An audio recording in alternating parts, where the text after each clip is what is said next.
Mga ka-Republic, sa gitna ng malamig na simoy ng hangin, inaasahang mag-aapoy ang Araneta Coliseum sa pagtatapat ng crowd favorite na Barangay Ginebra at ang palabang Converge Fiber Xers. Parehong tumapos ng 7-4 record ang Gin King sa Tan Converge, ngunit dahil sa winner over the other rule, nakuha ng Fiber Xers ang ika-4 na pwesto, taglay ang twice to beat bonus. Hawak ng mga bataan ni Coach Delta Pineda ang bentahe at ang bentahin niya ng gustong burahin ng Gin King sa kanilang paghaharap sa mismong araw ng Pasko. Sasandal ang Ginebra sa experience si Japet Aguilar at sa all-around brilliance ni Scottie Thompson upang makapwersa ng Game 2. Aasahan din ni Timko ng pag-iinit na Stephen Holt at Argie Abarrientos na naging susi ng Ginebra upang makatuhog ng 5-game winning streak.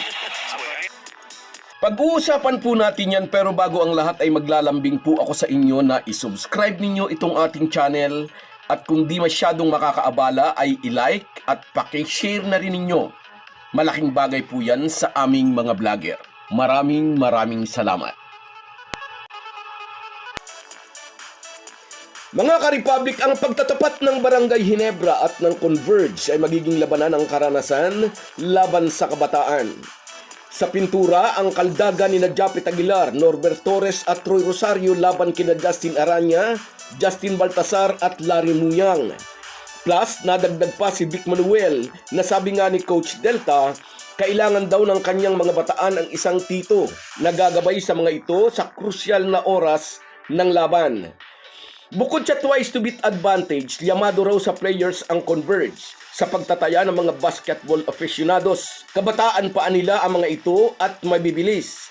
Sa totoo lang, maaga pa sa pagpasok ng conference, ay marami na ang nagsasabing isa ang Converge sa mga dark horse na posibleng sumalta sa finals. Heto na sila ngayon, nasa quarterfinals na at may hawak pang twice to beat bonus. Ngunit sa kabila ng twice to beat advantage ng Converge, hindi ito tinitingnan ng Ginebra bilang hadlang. Malakas ang loob ni Tim Cone, kaya nilang pumwersa ng Game 2 or do or die. Ang tanong, paano? Kailangang mapigil ang Twin Tower ng Converge na as of late ay talaga namang naghahalimaw. Lalo na si Justin Baltasar na sa isang laro ay nagtala ng 25 points and 24 rebounds. Kailangang maging matalino at agresibo si Japet Aguilar kung paano pipigilan ang kanyang kabalin na si Baltasar. Hindi siya dapat malagay sa maagang foul trouble dahil kapag nangyari ang ganito, tuluyan na silang duduminahin ng Fiber Xers. Dapat din gumana ang depensa ni Scottie Thompson at Stephen Holt laban sa mabibilis na guard ng Converge. Nang huli silang magharap sa elimination, sinunog ni Juan Gomez Diliano ang Ginebra sa kanyang 32 big points.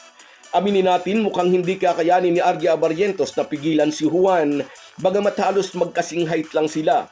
6-footer si Diliano at 5'11 naman si Abarrientos.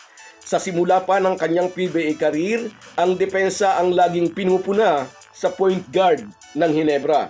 Si Scottie Thompson o Stephen Holt siguro ang aatasan ni Tim Cone na pigilan si Juan Gomez Diliano. Ngunit pwede rin itong maging patibong sa Ginebra.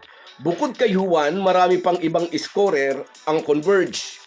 Kung di ako nagkakamali, iwastunin niyo ako kung mali ang aking pagkaalala. Sa huli nilang laban, naging masipag si Coach Delta Pineda sa rotation ng kanyang players. Nagamit niya lahat ang 15 players sa kanilang roster, samantalang 10 lang ang nagamit ni Tim Cone. Kahit ang mga ordinaryong fans nakita ang strategy ni Coach Delta, panatilihing fresh legs ang kanyang mga players at talunin sa takbuhan ang pagod ng tropa ng mga mag-aalak. Ewan natin kung papayag si CTC na mahulog ulit sa ganitong trap. Dahil nga sa twice to beat advantage ng Converge, isa sa mga aabangan ay kung palalawakin ng Ginebra coach ang kanyang rotation. Di dapat mabugbog ang kanyang mga starters para makasabay sila sa mga kabataan pang players ng Fiber Xers pagdating sa endgame. Sinasabi rin ng mga Ginebra fans, mas lamang daw ang Ginebra kung husay ng coach ang pag-uusapan. Veterano si Tim Cone na may 25 championship under his belt, samantalang newbie coach si Delta Pineda sa PBA. Pero di dapat maliitin ang kakayahan ng Pampanga Vice Governor bilang coach. Siya lang naman ang dating coach ng Pampanga Giant Lanterns na nag-back-to-back champion sa MPBL. So guys, yan lang muna. Hanggang sa muli. Kung wala po kayong mga viewers namin ay walang magtatagumpay na vlogger. Kaya salamat po sa inyong panunood. Shout out sa iyo, Eli Kabukulan. Lamang daw ang jeans dyan. Sabi niya, gusto ko yung pagiging positive mo. Sa iyo rin, Sahara Higia. Good luck, Hinebra team sa Pasko, sabi niya. Shout out. At sa iyo rin, Edwin Ferreras. Spirit, attitude at puwersa ng mga fans Hinebra, sabi niya. At sa iyo rin, Herminia Balingit. Paghahandaan ng Hinebra yan. Shout out sa iyo. At sa iyo rin, Napoleon Tinapay. Noon hanggang ngayon, magpakailanman Hinebra pa rin forever, sabi niya. At sa iyo rin, Merson Kabady Vlog. Nasa Oman ito, laging nagsisimbang gabi. Shout out sa iyo, idol. Sa iyo rin, Randy Albano. Marami nang napatunayan ng Hinebra. Sa iyo rin, Perla Kudisal. Fight lang po tayo, Gene Kings. Go, go, go. Sa iyo rin, shout out Abel Delfin. Gamitin uli si Nards Pinto pang depensa kay Gomez. Sa iyo rin, shout out Enrico de Guzman. Nasa Belgium, White Christmas ito. Salamat sa panonood, idol. At sa iyo rin, Levi Alon. Salamat sa inyong lahat. Merry Christmas. Kahit gaano po tayo kabisi, ay huwag po nating kalimutan ang ating buhay espiritual. Lagi po tayong magpasalamat sa bawat araw na dagdag sa ating buhay. Malaki po ang maitutulong ng pananalangin araw-araw. Isang paalala po mula sa inyong Halo Halo Sports Republic.